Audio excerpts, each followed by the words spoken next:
can you cite me in contempt if I am just concerned sa pera ng bayan? Doon tayo sa pantay ang laban. Hindi yung duduru-duruin nyo kami dyan, gagamitin nyo yung privilege ninyo, aabusuhin ninyo, gamit ang pera ng bayan kung saan kami rin ang nagpapasweldo sa inyo. Hello everyone, good afternoon. My name is Joey Cruz, also known as Joie de Vive. Yeah, French name. Ayan.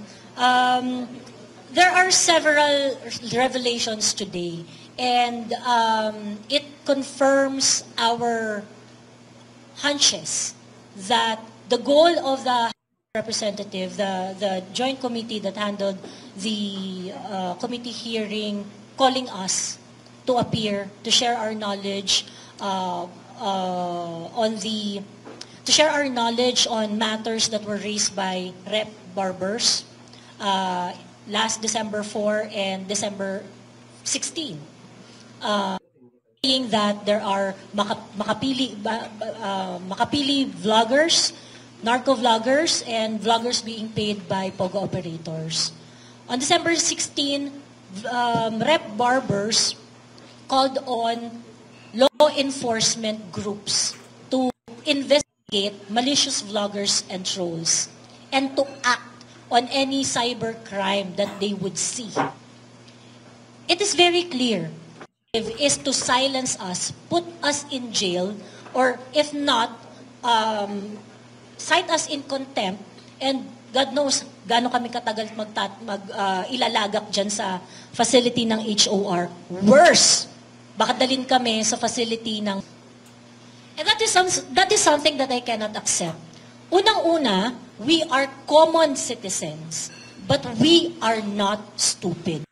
Power tripper, the House of Representative members in that committee, including Rep. Benny Abante, who, by the way, wanted to, open the conversation of me being put in contempt, being cited in contempt, merely because I mentioned that I have no knowledge about being a paid vlogger by drug money or POGO operators.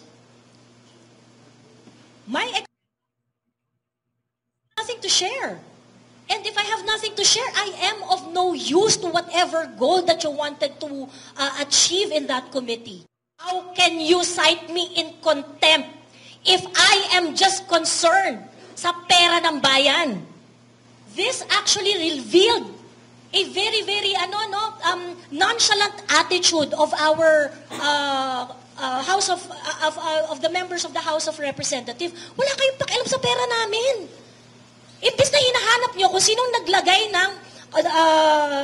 nag-fill in ng blanco sa bicameral committee para magkaalaman tayo dito kung paano nyo binuo yung 2025 national budget, ang pinagkakaabala namin. Is that fair? Now, again, it's very clear. This is harassment. This is to silence us. This is really to make us feel intimidated and for us not to talk about public issues. And it can't happen.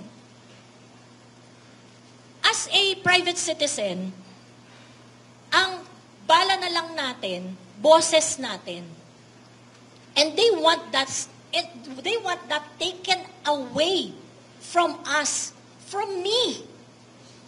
Of course, you have all the resources. What do I have? Me and my mother. And you're going to use your privileges in the House of Representatives para takot-takutin ang taong kagaya ko?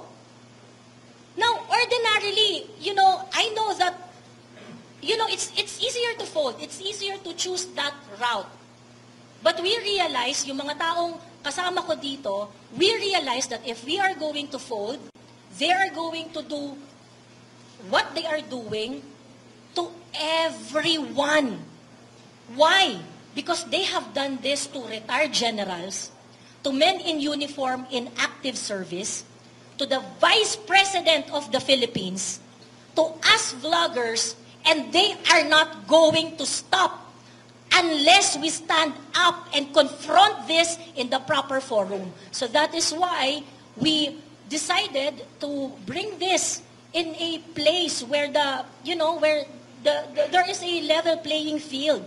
Doon tayo sa pantay ang laban. Hindi yung duduru-duruin nyo kami dyan, gagamitin nyo yung privilege ninyo, aabusuhin ninyo, gamit ang pera ng bayan kung saan kami rin ang nagpapasweldo sa inyo.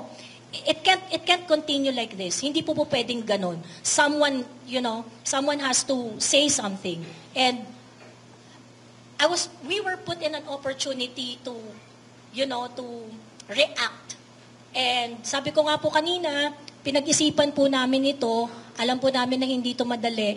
But when an opportunity like this happens, it's very important to do the right thing. And I hope a lot of you will also protect your freedom.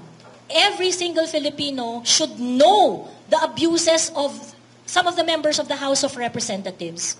Every single Filipino should know how the budget, taxes na pinaghihirapan natin araw-araw, pinagtatrabuho ng tama at patas, ay binababoy dyan sa Kongreso. And, these are the things that we should all talk about, discuss, and demand transparency and accountability from the people who call shots.